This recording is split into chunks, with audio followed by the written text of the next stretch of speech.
قرآن پاک یاد کرنے کی بڑی فضیلت ہے، اس پر بڑا اجر و ثواب ہے۔ اسی طریقے سے قرآن پاک یاد کرنے کے بعد انسان اگر اس کو بھلا دے، بھول جائے، تو اس پر بہت بڑا عذاب ہے، بہت بڑی وعید ہے۔ چونکہ پچھلے 2 سالوں سے کورونا مہاماری اور لاک ڈاؤن جیسی حالت کی وجہ سے بہت سے حفاظ کرام کو رمضان شریف میں قرآن پاک سنانے کا موقع نہیں ملا ہے، اور عام طور پر حفاظ کرام رمضان کی آمد سے کچھ دنوں پہلے سے قرآن پاک کو پھر سے پڑھ کر یاد کر کے رمضان شریف میں سنانے کی کوشش کرتے ہیں، اور پھر پچھلے مہینوں میں وہ قرآن پاک کی طرف خاص توجہ نہیں دیتے ہیں۔ تو ضرورت حالانکہ اس بات کی ہے کہ قرآن پاک جس طریقے سے یاد کیا گیا ہے اسی طریقے سے اس کو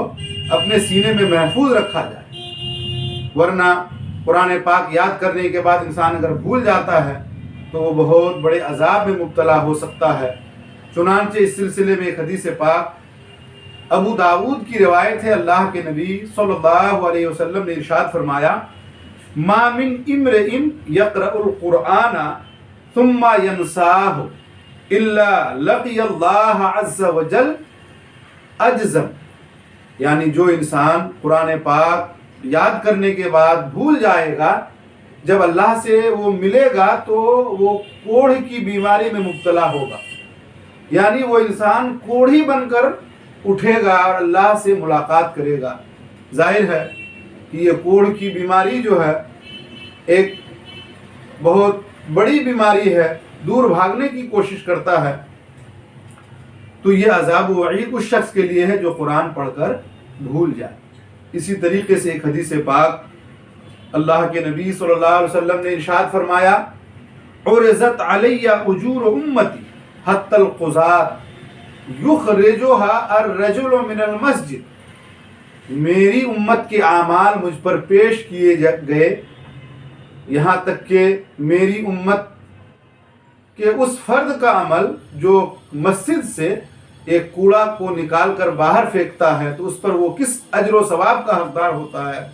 وہ ثواب بھی ہمیں دکھایا گیا۔ آگے اللہ کے نبی ارشاد فرماتے ہیں، وہ عرضت علی ذنوب امتی، مجھ پر میری امت کے گناہوں کو پیش کیا گیا، فلم ارا ذنبا اعظم من سورۃ من القرآن او آیت اوتیہا رجل ثم نسیہا، یعنی میری امت کے گناہوں کو مجھ پر پیش کیا گیا تو میں نے اس سے بڑا کوئی گناہ نہیں دیکھا، اس سے بڑا کوئی گناہ نہیں دیکھا کہ کوئی انسان قرآن پاک کی کسی ایک سورت کو یاد کرے یا ایک آیت کو یاد کرے اور پھر وہ اس کو بھول جائے۔ یہ بہت بڑا گناہ میں نے دیکھا۔ اللہ کے نبی صلی اللہ تعالی وسلم نے قرآن پاک کو کس طریقے سے یاد کرنا چاہیے، قرآن پاک کے حافظ کو بار بار کس طریقے سے پڑھنا چاہیے، اس طرف ترغیب دلاتے ہوئے آپ نے ارشاد فرمایا، مثل صاحب القرآن کمثل صاحب الابل المعلقۃ ان عاہد علیہا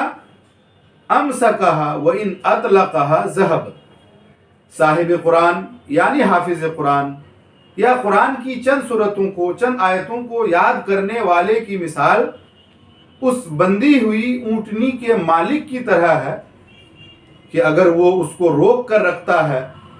اگر وہ اس کی نگرانی کرتا ہے تو پھر ایسی صورت میں وہ اونٹنی وہیں رکی رہتی ہے، اور اگر اس کو چھوڑ دیتا ہے، اس کی رسی کو کھول دیتا ہے، اس کی نگرانی نہیں کرتا، ذہبت، تو وہ اونٹنی بھاگ جاتی ہے۔ یہی حال حفاظ کرام کے سینوں میں محفوظ قرآن پاک کا ہے۔ اگر یاد کرنے والا اس کو بار بار پڑھتا ہے، خود سنتا ہے کسی سے، اپنا پڑھا ہوا کسی کو سناتا ہے،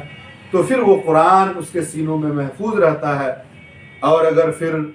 وہ اس کی پابندی نہیں کرتا، بار بار نہیں پڑھتا ہے، تو پھر قرآن وہ بھول جاتا ہے۔ اللہ تبارک و تعالی ہم سب کو قرآن پاک یاد کر کے بار بار پڑھنے کی توفیق عطا فرمائے۔